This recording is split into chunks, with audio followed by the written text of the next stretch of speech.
ایک خاموش شام تھی جب علی اپنی کتابیں سمیٹ کر گھر کی طرف روانہ ہوا۔ گاؤں کی سنسان گلیاں، درختوں کی سرسراہٹ اور ہواؤں کا ہلکا شور، سب کچھ ایک عجیب سی وحشت پیدا کر رہے تھے۔ علی جلدی جلدی قدم بڑھا رہا تھا کہ اچانک ایک آواز اس کے کانوں میں آئی۔ علی!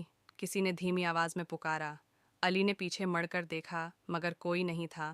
اس نے شانے اچکائے اور چلتا رہا، لیکن چند قدم آگے بڑھا تو پھر وہی آواز آئی۔ اس بار علی نے غور سے سنا۔ یہ آواز اسے گلی کے ایک پرانے مکان سے آ رہی تھی۔ دل میں خوف اور تجسس کے ملے جلے جذبات لیے علی اس مکان کی طرف بڑھا۔ دروازہ ہلکے سے کھولا تو اندر کا منظر دیکھ کر دنگ رہ گیا۔ وہاں ایک بوسیدہ صندوق تھا جس پر ایک پرانا غبار آلود تالا لگا ہوا تھا۔ علی نے قریب جا کر صندوق کو چھوا، فوراً ہی ایک خفیہ سرنگ نمودار ہوئی۔ علی نے جھجکتے ہوئے سرنگ میں قدم رکھا۔ اندر اندھیرا اور سردی تھی۔ کچھ دیر بعد اسے ایک روشن کمرہ نظر آیا۔ کمرے کے وسط میں ایک بڑی میز اور اس پر رکھے مختلف کاغذات اور نقشے۔ علی نے ایک نقشہ اٹھایا تو اس پر ایک جادوئی تحریر لکھی ہوئی تھی۔ جو اسے پڑھے گا وہ ماضی کی گتھیاں سلجھانے کے قابل ہوگا۔ علی نے تحریر کو بلند آواز میں پڑھا۔ فوراً ہی ایک زوردار دھماکہ ہوا اور علی کو یوں محسوس ہوا جیسے وہ ہوا میں اڑ رہا ہو۔ اگلے لمحے وہ ایک قدیم زمانے کے شہر میں کھڑا تھا۔ اس کے سامنے ایک عمارت تھی جو کسی خزانے کی محافظ معلوم ہوتی تھی۔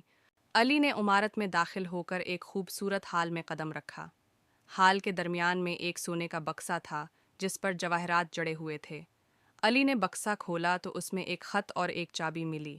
خط میں لکھا تھا، یہ چابی تمہیں وقت کے رازوں تک لے جائے گی۔ اسی لمحے ایک پرانی گھڑی کی ٹک ٹک سنائی دی۔ علی نے چابی گھڑی میں لگا دی اور گھڑی کو چلایا۔ ایک دم سے کمرہ غائب ہو گیا اور علی اپنے گاؤں کی اسی گلی میں کھڑا پایا۔ اس کے ہاتھ میں خط اور چابی تھی۔ علی کو سمجھ نہیں آ رہا تھا کہ یہ سب کیا تھا۔ تبھی ایک بزرگ شخص سامنے آیا اور مسکراتے ہوئے بولا، علی، تم نے وقت کے راز جان لیے ہیں، لیکن یاد رکھو، ہر راز کو سمجھنے کے لیے صبر اور حکمت کی ضرورت ہوتی ہے۔